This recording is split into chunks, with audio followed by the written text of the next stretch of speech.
महेश बस्नेत कस्तो व्यक्ति हो भन्ने कुरा म एकदम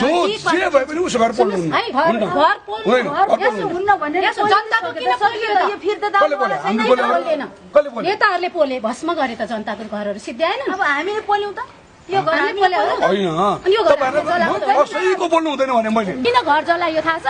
नेताहरूलाई पर्सनली तपाईँले भेट्न खोजेर भेटिँदैन, तर आउनुहोस् मसँग एक रात बिताउनुहोस् भनेर मात्रै मैले भनौँ न। अहिले कस्ता कस्ता नेताहरू फोन सम्पर्कमा आउँछन्। के भन्नुभएको? महेश बस्नेतको तपाईँले नाम लिनुभयो, मलाई खिल लाग्छ, म फुक्क थुक्छु।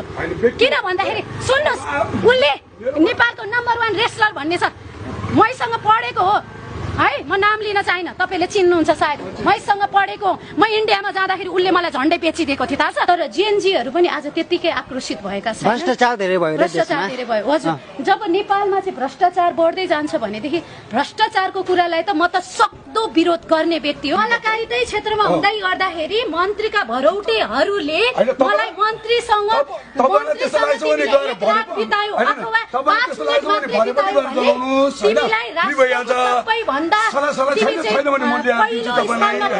पहिलो स्थानमा पर्ने कलाकार हौ तिमी भनेर प्रलोभन देखाउँदाखेरि पनि मैले के जवाफ दिएँ भन्दै गर्दाखेरि सुन्नुहोस्, कसरी काले भाले भयो भने बालनले भनेका छन् त। बालन कोर बालन आज जनताहरू किन चाहिँ क्रोधित भयो होला अन्त यति साह्रो भन्नुहोस् त।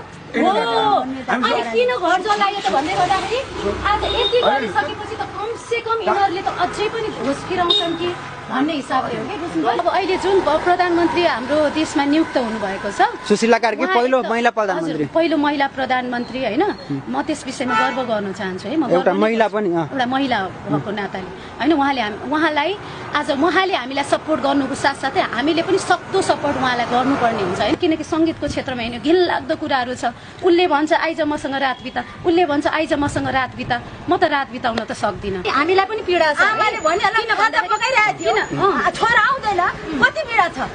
त्यतिको त यो यस्तो भएन नि त। यो त जम्मै भ्रष्टाचारी यो नेताले गर्यो नि त। हजुरको कुरा ठिक छ, तर पनि यो घर नपोलिनु त थियो।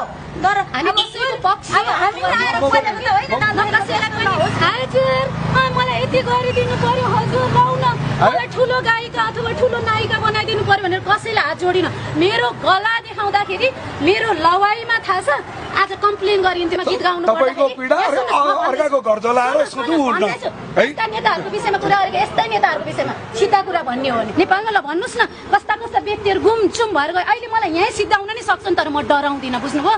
न्यायको साथ सिद्ध्याउन किन डराउने? म एउटा मरेर देश बाँच्छ भने म मर्न तयार छु के। बङ्गलामा पुरै बङ्कर भित्र लुकाएर प्रधानमन्त्री त हो नि त।